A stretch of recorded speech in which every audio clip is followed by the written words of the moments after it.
Hi guys, good morning সবাইকে। আজকে তোমাদের দেখাবো হনুমানের মন্দির। চলো ভিডিওটা বেশি বড় না করে ছোটোর মধ্যে দেখিয়ে দেবো। যেতে যেতে দেখি রাস্তাটা খুবই সুন্দর, তাই ভিডিও না করে আর থাকতে পারলাম না। চলো রাস্তাটার লুকটা দেখো তোমরা। আর কিছুক্ষণের মধ্যেই আমরা পৌঁছে যাব। ফাইনালি এসে গেছি। ভেতরটা দেখলে তোমাদেরও ভালো লাগবে। আমার তো প্রথম দেখাতেই খুবই সুন্দর লেগেছে। চলো যাই হোক, যেতে থাকি, তোমাদের দেখাই রাস্তাটা। গেটের সামনে এখন ভিতরে ঢুকছি। চলো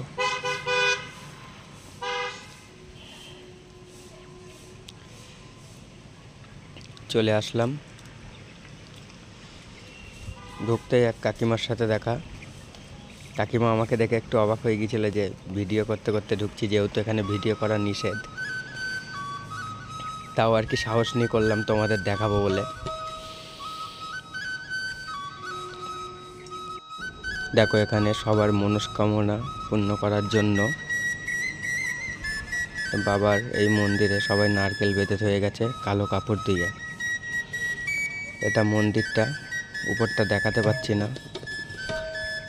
ক্যামেরায় অতটা ধরছে না। দেখো এখানে মানে প্রকৃতিটা এত সুন্দর। এখানকার ল্যাঙ্গুয়েজটা অন্য ভাষায় লেখা, ছত্তিশগড়ের, যেহেতু পড়তে পারি না ছত্তিশগড় ভাষা, এর জন্য পুরোটা বুঝাতে পারছি না। এই যে এটা হচ্ছে কাউন্টার রুম, সব ক্যামেরার রেকর্ড এখানে থাকে। মন্দিরের গেট, ভিতরে ঢুকছি। দাদা ভাই দিদি ভাইরা এসেছিল ঠাকুরের কাছে।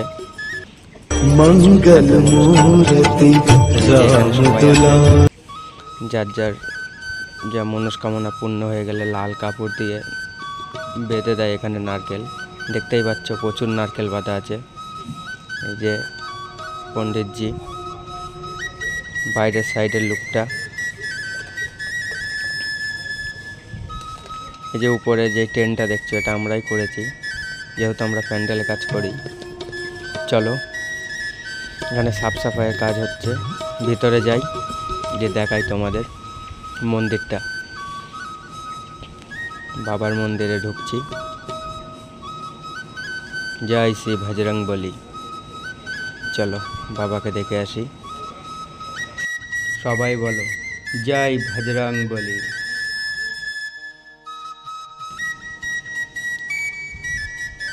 মন্দির জি পুজো করছে। মন্দিরটা খুবই সুন্দর।